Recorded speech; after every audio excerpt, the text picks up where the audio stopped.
President Donald Trump is throwing his support behind Iowa Congressman Zach Nunn ahead of the 2026 midterms. KCCI's Pepper Purpura has been in contact with his campaign as well as other candidates vying for Iowa's 3rd congressional district seat. As Iowa Democrats take aim at a competitive seat in the House of Representatives, the president is throwing support behind the incumbent for Iowa's 3rd district. Generally speaking, this Trump endorsement probably is putting a little weight on the scale. Friday evening, President Donald Trump posted on Truth Social, writing he's endorsing Republican incumbent Zach Nunn, and that, quote, Zach needs our full support to win Iowa's 3rd district. The seat is one of the most tightly contested in the country ahead of the 2026 election. The House is really on a knife's edge and could well flip.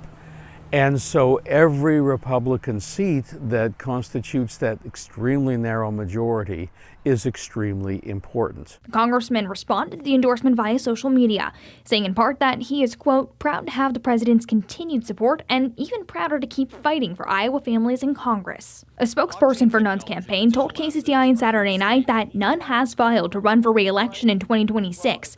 This update comes 3 months after Nunn told KCCI he was considering the possibility of running for governor. I want to make sure that I'm hearing from Iowans and that when we decide where we're going to be, we have the opportunity to execute on that. Nunn's Democratic opponents, Iowa House Minority Leader Jennifer Converse and State Senator Sarah Trone Garriott, say they question Nunn's interest in representing Iowans in the 3rd district because he previously considered running for governor. The fact that he was teasing a run for governor until just yesterday also shows that he is not all that excited about running for this office. So if you're not that excited to serve the 3rd congressional district anymore, you can step aside, and there are some people here who'd really like the opportunity. He's been told to stay put and defend this seat, but that doesn't seem to be where his heart was at. I'm really committed to this race. I'm excited to serve the people of the 3rd district in a way that really makes their voices heard in Washington. KCCI's political analyst Dennis Goldford says the endorsement could also be a political strategy to keep a Republican House majority. The Trump endorsement of Nunn is a way of pushing him to stay with that race,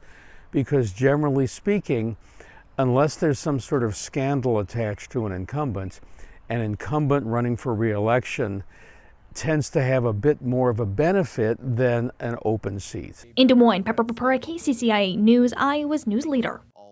Converse and Trone Garriott there will face off in the Democratic primary next June, and then the general election is slated for November 2026. And let's take a look at how the other 2026 races are shaping up so far. In Iowa's 1st congressional district, Congresswoman Mariannette Miller Meeks currently holds the seat. She's facing primary challenger Republican David Pouch.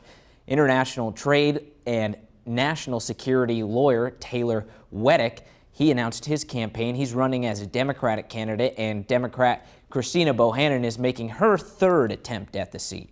Republican Representative Ashley Hinson currently serves in District 2. Democrat Kevin Tekow suspended his campaign for the district earlier this month. District 4 is currently represented by Republican Randy Feenstra, but he could be eyeing the governor's mansion next year. Republican House Majority Leader Matt Winchell launched his campaign last week, as did Chris McGowan. He's the president of the Siouxland Chamber of Commerce.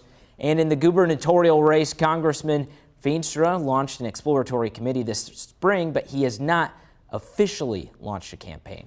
Republicans State Representative Eddie Andrews and former House member Brad Sherman have announced bids. Democratic State Auditor Rob Sand also entered the race back in May. And KCCI is going to continue covering these races up until Election Day. To stay up to date, download the KCCI app and check out our website, kcci.com.